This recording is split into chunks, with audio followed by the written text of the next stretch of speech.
what you resist will persist. In this video, we are going to explore this big paradox that the mind struggles to understand. And we're going to look at how you can release resistance and often the negative emotions that are attached to it.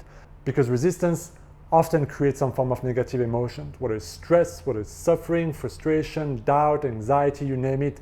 So we're going to look at why what we resist persists and why what we look at dissolve. This is part 2. So I'm going to link to part 1. If you haven't watched part 1, I strongly invite you to pause this video and watch part 1 first, where I break down what is resistance. Why is it that when resistance is high, it takes more force, more effort, and things manifest slower? So I broke down everything in that first video. I also gave you exactly how to break down resistance and importance. So I don't want to repeat myself here. I really want to focus on why what we resist persists and how we often create layers of resistance because of our mindset, because of our cultural belief, and because the mind struggles to understand this one big paradox. So we're gonna look at this now. Let's go. Have you ever noticed that when you don't like something, when you don't like your situation, when you are here, you wanna be there, when you're in this form of situation, it quickly becomes a problem. And the mind quickly creates a story around it. And that means that straight away there is some form of resistance. Because when you don't like something, when you are not where you want to be, where you want something more or something less of, right? You want to change your situation, there is often resistance in your mind, because now the mind tends to naturally focus on what's missing, what's lacking, what's not enough, or what's never going to happen. And we start to go and create stories in our mind. But we also look at what do I need to do? How do I need to go from where I am to where I want to be? So I am here, but I want to be there. And then the mind goes, why is it not working? How do I get there? Why is everybody getting it, but I'm not? What's wrong with me? Blah, blah, blah. And this leads to forcing things, fighting for things, having effort, struggling, hard work, really trying hard to change our situation. And we like that. Our culture like that. We have the hustle culture, right? And we have all those predominant beliefs that we've been taught, whether it's in the movie, in school, with our parents, of working hard. You have to earn it. You have to eat shit first and then you're gonna earn it. You gotta sacrifice, you gotta work hard, you gotta put yourself on the line, you gotta fight for it. You gotta have all these things, right? And if you look at any form of motivational video, motivational speaker, they're all gonna tell you how much shit and struggle and fight and pain you need to go to and why it's good and how this will lead you to create your dream life, okay? Now, if you ever been in this form of videos, I know I've been in my early 20s, I was hooked on them, I was listening to them every single day, and they did shit for me. The only thing that they did is bring my frustration, my guilt, and my feeling like I'm missing out, I should be doing more, oh my God, it's not working, more. So those videos serve a purpose. They can pump yourself up, but that's about it. Since then, my mindset and my result have evolved simply because I started to understand that what you resist will persist. Because what you focus on, even if it's subconsciously, you energize.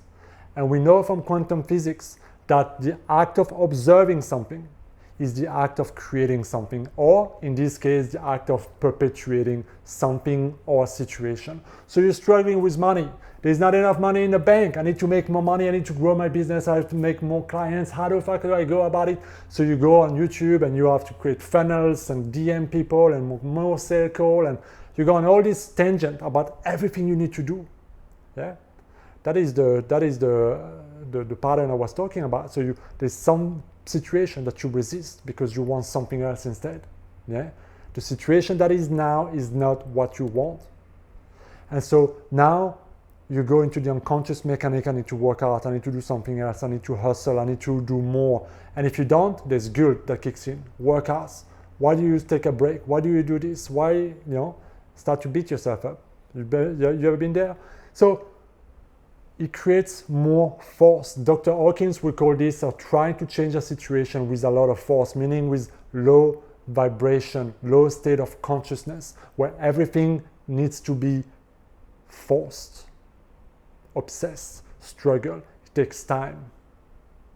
But there's also the path of least resistance, and we've all experienced that. There's also the path of least resistance when things just flow. It's synchronicity, synchrodestiny, whatever you want to call it. It just happens, right? And you are taking action, you're doing what you want, but things just kind of align. And before you know it, people come in, money's flowing in, and life is good. It's easy. It's easy. There's no struggle. There's no big pain. There's no all that crazy stuff going on. It's just easy, right? And we've all have experienced that. And if you reflect in your life, you will see that those experiences come when you are very detached, surrendered. You don't really care about the outcome. But it never happens for the thing that you really, really, really, really want to really, really obsess about. In fact, when I was reflecting on the goals I achieved last year at the end of 2022, okay, and I looked at everything I achieved on my list, and then I looked at everything that I didn't achieve yet. And I asked myself, what's the main difference? Why is it that I happen to manifest, create, achieve those goals and not those ones? What am I missing? What's missing? How do I bridge the gap? And the one main learning that came to me was that most of those goals on this list here, I didn't really care for them. But the one that I really wanted to happen were not there yet. There was progress, yeah, but they were not there yet. And that taught me something very important, a very important lesson of how much subconscious resistance there was for it. Simply because one, like in part one, we talked about putting things on a pedestal, right? Importance equals resistance. Resistance equals obsession. It creates detachment, it puts you underneath. So it changed your perception about what you want, what you need to be happy a lot, which is another form of resistance, right?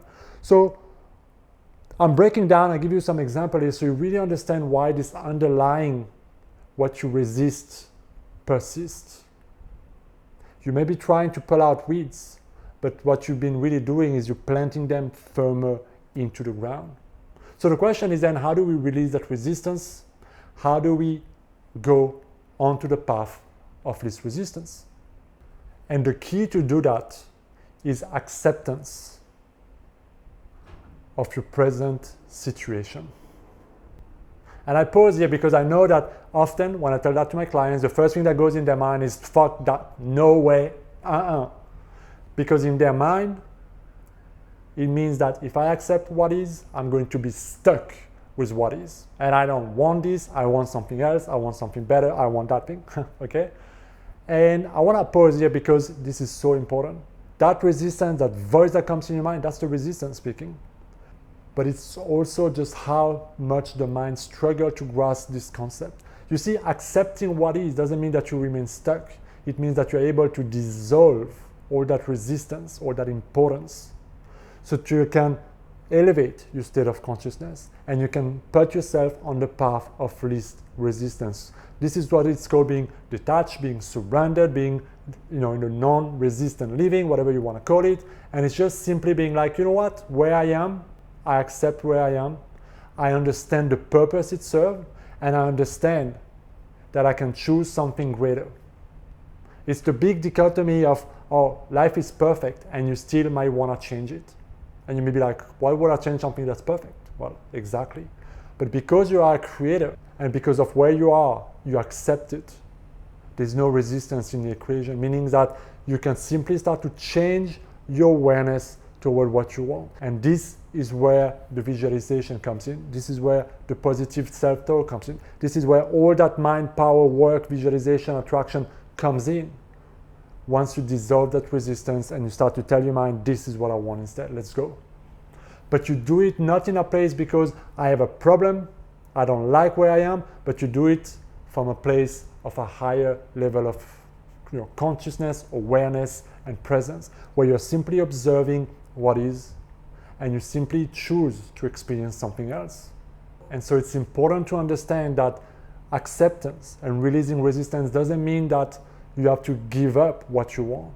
On the opposite, it's to help you get where you want to be faster. Because then what you're truly doing now is you're putting yourself in a state of flow and you simply allow yourself to go and to be taken to that place with the path of least resistance easier.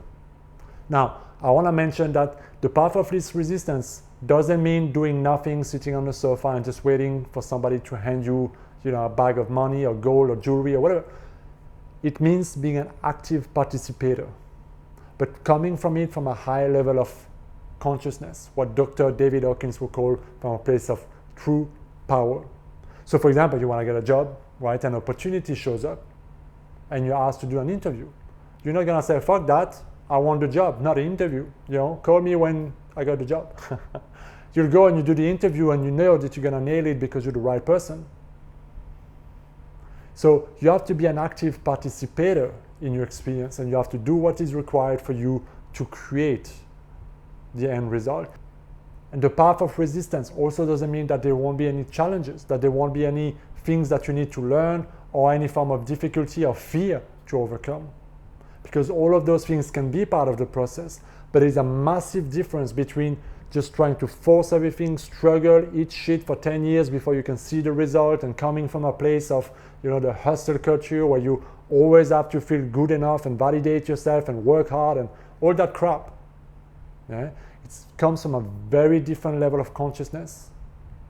And that's why you see a lot of people who are just easily and effortlessly creating things. It's like they're not even trying, and it's making everybody so angry for all of those who are trying so hard, and they wonder, why is it not working for you? Because the harder you try and fight at something, usually the poorest you do, especially if you're not accepting your current situation. So I hope that makes sense. The next question is then, how do I dissolve this resistance? This is where I lead you back to part number 1, where I share a few tools you can use.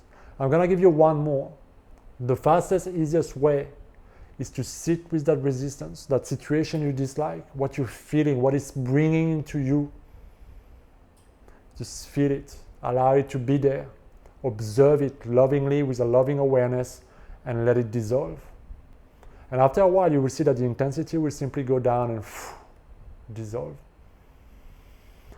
And you'll feel it, something like that, some form of relief. You'll feel it when the resistance is dissolved. At some point, you'll start to feel more peace into your life, into the moment, into your current situation. And this is where you know that you're in a non-resistant living. So I hope this video makes sense, guys. I hope it helps you understand this paradox of what you resist will persist and what you observe will dissolve. Let me know if you have any question down in the comment. As always, if you like this form of videos, hit that subscribe button, share and like. Thank you very much. I'll see you next time. Be well.